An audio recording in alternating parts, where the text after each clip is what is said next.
Alors, aujourd'hui, je voulais te parler de calisthénie et de street workout. Tu sais, souvent, il y en a, ils font la distinction entre les deux. Clairement, pour moi, c'est la même chose. Mais bon, on va revenir un peu là-dessus, c'est intéressant. Il y en a beaucoup, en fait, qui font la distinction entre les deux. Ils considèrent, en fait, que les calisthénies se différencient, c'est de la même famille, tu vois. Mais les calisthénies se différencient du street workout.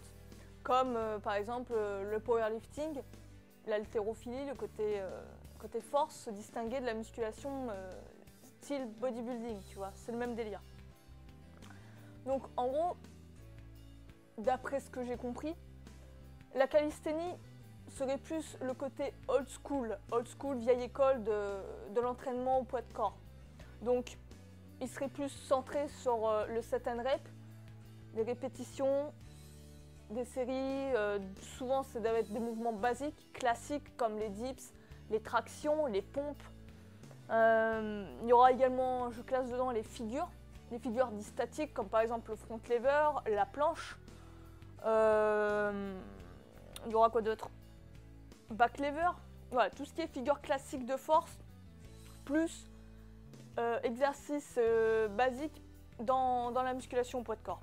De l'autre côté, tu as le freestyle, le street workout qui est, on va dire, le new age, tu vois, le côté un peu plus récent du sport, en fait, de ce sport, où là, ça va être davantage centré sur les figures un peu acrobatiques, tu vois, le côté spectaculaire, le côté dynamique, agilité, où tu auras des figures un peu dans les airs, tu vois, le côté aérien, voilà. C'est plus ce côté-là, dans la version street workout moderne. Le problème avec la plupart des gens, c'est qu'ils aiment bien appartenir à des clans. Tu sais, il n'y a pas longtemps, j'avais écrit un article là-dessus. Je l'avais écrit sur Medium, je mettrai le lien si tu veux le lire, il est intéressant sur la différence entre le street workout et la musculation. Et je disais là-dedans que, en fait, les gens aiment bien se mettre dans des clans.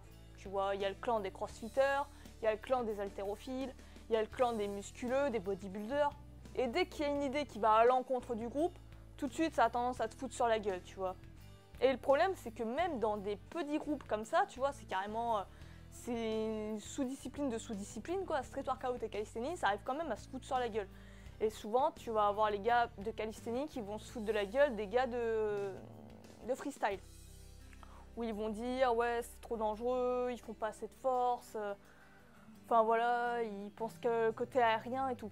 Donc en gros, ça se critique et ça se fout sur la gueule. Je trouve ça complètement con en fait, parce qu'en ayant cette attitude, tu es hermétique à ce que l'autre groupe peut t'apporter. Et il y a des choses qui est très intéressantes que tu peux apprendre de ces deux groupes-là. Pour moi, personnellement, le street workout et le calisthénie, c'est la même chose. Je vais pas dire, ouais, moi je suis plus set and rep, version old school, moins freestyle, non, freestyle, j'en fais jamais et tout, je trouve pas ça intéressant. Non, moi, clairement, j'ai envie de faire des deux. Après, moi, ce que je conseille de faire, c'est se concentrer au préalable à faire de la force, travailler sur de la force, travailler les bases à fond. Le côté old school est extrêmement intéressant. L'entraînement des détenus est centré sur l'entraînement old school de la calisthénie. Donc clairement, je pense que c'est la base, l'édifice pour avant d'apprendre les versions avancées, où là, ce sera les versions aériennes, freestyle et tout. Comment veux-tu savoir faire une traction sautée ou je sais pas, un muscle up 360 si tu ne sais même pas faire un muscle up strict ou une traction stricte? Enfin voilà, je pense qu'il y a un ordre en fait. Mais au début, tu te concentres sur ça, sur construire de la force et tout. Construire, bâtir ton expérience avec ton corps, apprendre à le connaître, à le maîtriser, à le contrôler. Et après, aller vers le freestyle, pourquoi pas aller sur le côté agilité. Ce qui est intéressant avec le côté freestyle, le côté agilité, en fait, c'est que ça travaille d'autres compétences que le street workout, le calisthénie classique ne travaille pas. Tu vois, le côté puissance, le côté agilité, le côté aérien, acrobatique, ça, on l'a pas, on le travaille pas avec le calisthénie old school. Pareil, les mecs qui font que du freestyle, je pense qu'ils apprendraient encore plus, qu'ils deviendraient encore plus forts s'ils se concentraient sur les bases avec des mouvements de force, avec des répétitions, du travail de set and rep, concentrés là-dessus. Et d'ailleurs, c'est aussi ça qui fait la polémique, enfin qui met un peu, qui fait comment dire, qui fait que les deux groupes se foutent sur la gueule, c'est que souvent les mecs de freestyle vont se blesser. Et donc les gars de calisthénie, eux, vont critiquer les mecs de freestyle et dire ouais, freestyle c'est trop dangereux, les mecs ils font que se blesser et tout.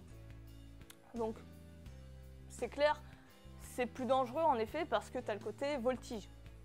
Côté voltige, tu peux facilement te rétamer et te casser la gueule.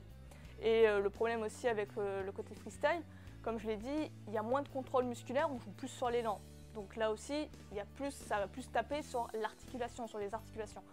Donc ça peut être sympa de contrebalancer, je pense important de contrebalancer avec les calisthénies old school et le travail de la force, construire de la force avec les set and rep et tout ça.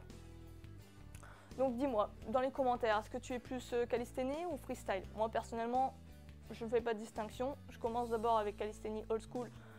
Je bâtis ma force à partir de là et après je vais commencer à travailler le freestyle avec l'agilité et tout, la pliométrie. C'est les deux matières, tu vois. J'ai autant envie d'être quelqu'un de balèze à faire des fronts, des figures statiques, des planches, tout ce que tu veux avec la calisthénie old school. Et en même temps, je veux aussi être agile comme un singe, pouvoir faire des saltos, faire des vrilles, faire des trucs comme ça, tu vois. Et les deux aspects m'intéressent en fait. C'est plus le mouvement qui m'intéresse. C'est plus là, je rejoindrai, je sais pas si tu connais Ido Portal qui parle pas vraiment de discipline, mais plus dans le mouvement du corps. Enfin voilà, ça c'est un autre débat. Dis-moi ce que t'en penses toi en commentaire. Hein. Est-ce que tu appartiens à un camp? Est-ce que tu penses que ouais, faut arrêter de faire une petite guéguerre et il faut rassembler les deux? Ce serait vraiment intéressant d'avoir ton avis. N'hésite pas à aller lire l'article, comme je t'ai dit, sur Medium. Je le mettrai en suggestion, en description pour que tu ailles le lire. Et bien sur ce, moi je te dis à demain. N'hésite pas à t'abonner pour ne pas louper lorsqu'on sort de nouvelles vidéos. Et ciao, bye!